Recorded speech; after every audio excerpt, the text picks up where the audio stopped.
Okay, now we have a Prakruti and we have a Vikruti. Okay, Prakruti is your birth constitution. We are born with a constitution. You were born with a certain amount of Vata, Pitta, and Kapha. We are all three. You have lungs, you have kidneys, at least one, liver, yes? We're all Vata, Pitta, Kapha because we have those organs that make up those doshas. But we have dominance. You have one that's most dominant, which is the first word you say, which is for me, Pitta. Pitta dominant. Then you have a secondary, which is another consideration, but it's secondary. Mine, Kapha. So I'm a Pitta Kapha. Now one thing people don't think of a lot is if you're a Pitta Kapha, that means your Vata is super stable. That means I have healthy Vata. And by the way, your constitution, no matter what it is, no matter how interesting it is, no matter how interesting you are, it's who you are. So there is no considering good or bad constitution. It's just what is. And it's RNA DNA. So, like my mom is very Kapha, my dad is very Pitta, and I got my dad's Pitta and I got my mom's Kapha, made me a Pitta Kapha. I didn't get my dad's Vata, that's his dominant. I didn't get that. My sister got it. You know what I mean? So we are combinations, and then you have two people who have combinations, and those two people combine. You get two fluids together, combined, and then you end up with what is that combination like at the time of the planets, at the time of conception, with the energy and the feeling of the two people connecting those fluids, and then a baby is made. And then you start forming into your first 12 weeks. And that's when our eyes are way back here like fish. And as we decide who we are and we start developing in that first 12 weeks, first trimester, 3 months, boom, our eyes meet the world forward. And then we start really getting locked into what is our RNA DNA. Now, things can happen to you in the second and third trimester. Things can happen in labor. Things can, be really great or complicated or whatever, and it might, change a little bit of your experience. But it's basically set the moment you're secured and meet the world eyes forward, 12 weeks. And it's set, your constitution never changes. It's secured the moment you take your first breath. The moment you take your first breath. And that can be found on the birth pulse. One primary at level 7, the depth of who you are is the deepest level on the pulse. And that is your Prakruti. And it actually never changes on a pulse. All the other 6 levels above it are Vikruti. Vikruti is called it's called imbalanced, present imbalances, but I like to think of it as just like your present being, like where are you at now, but it does mean present imbalance. So your Vikruti is like, how are your organs, your channels, your tissues, your chakras, your your glands, which are hormonal output of emotion. How are you? What season are you in? What's your alignment planetarily? What's your age? Who you hanging out with? What you eating? What you going through? These are all Vikruti. So even if I'm a Pitta Kapha, it doesn't mean that I can't spread myself too thin, get empty, or have some chaos come up and then I become very Vata. But I do want to say that there is a core belief that who you are from birth is always the safest person to be. So you don't want to deny your constitution, So like if I tried to become a Vata because I didn't like my Pitta Kapha, or if I do become too Vata and get too dry, that's actually weaker. That's like sitting duck for a Pitta Kapha. So if I get too Vata excess and don't handle it, that's definitely outside of my nature, and that's a little bit, considered a weaker zone. Whereas if I have a bunch of Pitta Kapha problems, it doesn't mean I shouldn't fix them, but they are me, and there is going to be something. So it's about kind of living in your constitution. I do a lot of proper tea readings in clinic. So that would be a good place to go if you wanted to get your proper tea read. So if we were going to look at hydration, since hydration is for all doshas, everybody needs hydration for different reasons. But there are some primary concepts around hydration that I think are great to bring in, and I would love to really take a moment to educate, because one of them is about assimilating, and one of the remedies is about absorbing. So you have to be able to assimilate and absorb water. You don't want to just drink water and then you just keep peeing it out. That's showing you're not absorbing it, you're not assimilating it. So the moment you drink water and you just are urinating it out, you know that you're probably sitting with dry cell bed, which is like the beginning of dehydration. Okay, so how do we assimilate? Salt. Okay, so electrolytes. Salt happens to be the electrolyte that is made by our earth. So it's the simplest electrolyte we have.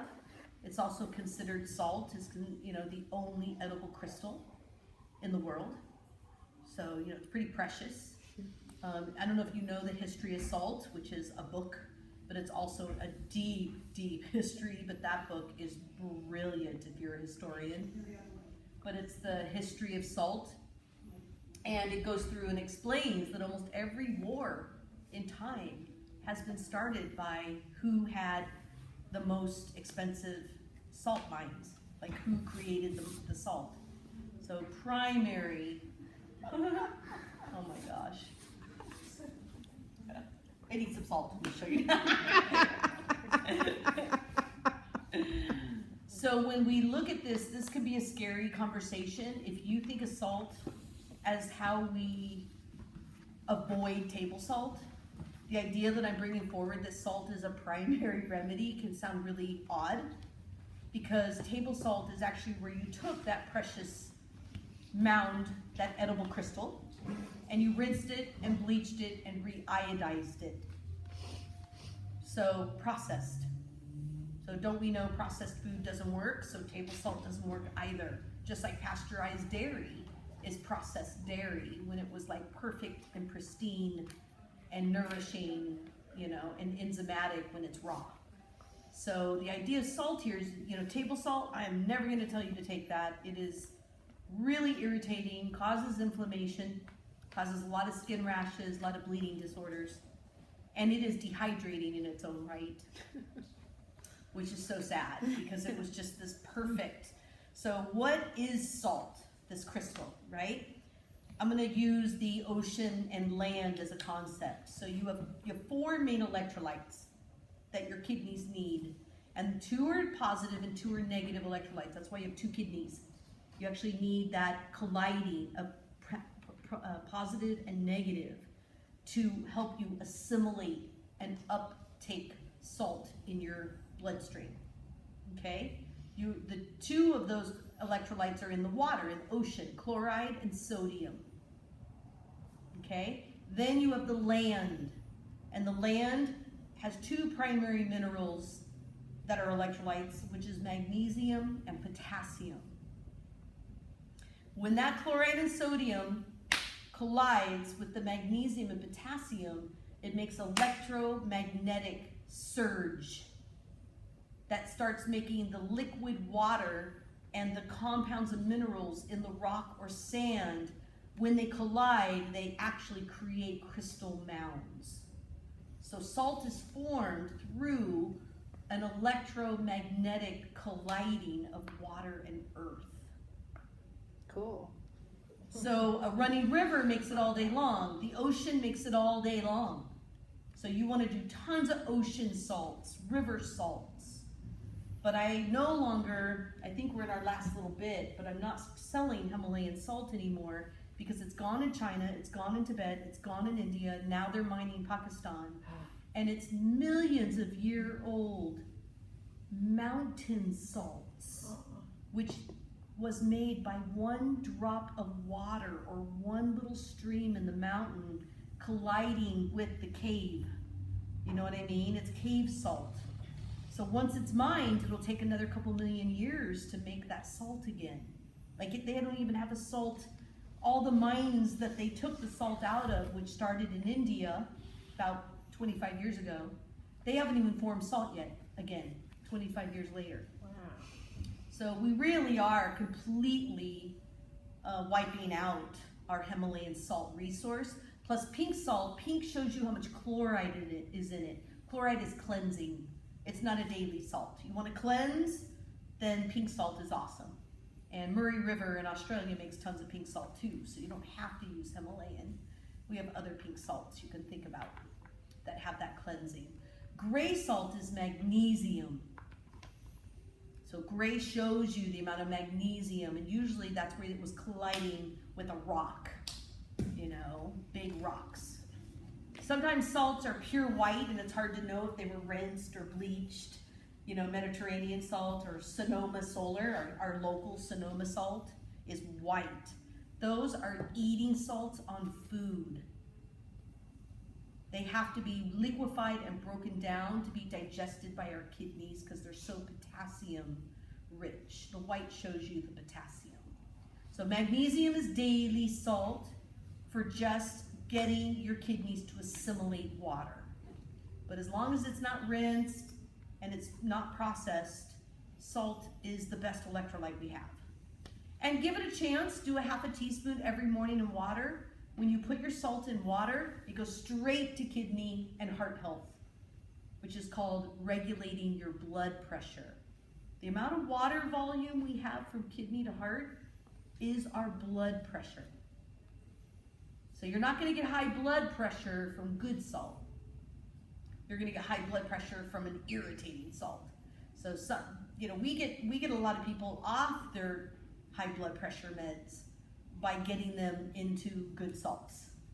I don't have anyone yet of all my years in research who has had high blood pressure. I mean, it's like, to me, it's unheard of because it just doesn't happen. But it's the worry because that fear has been put in us that salt makes high blood pressure. But that's bad salt. So, you had a question first? You should use like gray salt? Gray salt is your daily salt. Atlantic gray, Celtic gray. But if it looks wet and gray in the bottle, that's the stuff you're looking for. For your water. Yeah, half a teaspoon. And you want to make sure it's dissolved. So if you cook with gray salt, does that wind up destroying its goodness for you? No. You can cook salt all you want and it just will stay in its electrolyte form, you know? There is one complication that you bring to mind that when I'm really going into this topic and teach it in my other course, I make mention, so I will. Salt reacts, depolarizes. Electrolytes depolarize on contact with metal. So we should not be cooking our salt in metal or steel. It should be in glass or enamel. That's the unfortunate, or clay. What about ceramic? Ceramic, yep. But as soon as you got stainless steel or cast iron, unfortunately, when you cook salt in there, it depolarizes it and you made table salt. Just put it on there. Yeah. So I don't want to say, yeah, cook it, no problem. Like there is a specific detail there. And we know that because when we put a metal spoon in salt and leave it there, it corrodes. Mm. So, you know, you can pretty much see the process happening over time anyway. If you stir some salt with a stainless steel spoon, you don't have to be all, oh my God. You know, it has to sit in there for like 10 minutes and go through a whole process. So you don't need to be like ultra sensitive, but literal cooking pan, that would shift things in probably 5 minutes with heat. Yeah, so salt after, or think about your cooking pans. Yeah. Okay, so if you put it straight in water, first thing in the morning, you're just sending electrolyte assimilation of water to the kidneys. If you salt your food, you're sending electrolytes to your pancreas, which is your electrolyte base for the gut, and you're helping the liquefaction of your digestion. Salt is always to taste You will never eat too many electrolytes. When you are craving salt, you will find it no matter what anyway, and then it's the bad stuff. Who goes for olives? Who goes for cheese? Who goes for crackers? Who goes for chips? Who goes for eating out? Yep. Who goes for carbonation? Those are all table salt sodiums. Actually, in Ayurveda, the word salt means lavana, which means greed. You know, I always think of that as like, yeah, you can't really eat one chip, can you?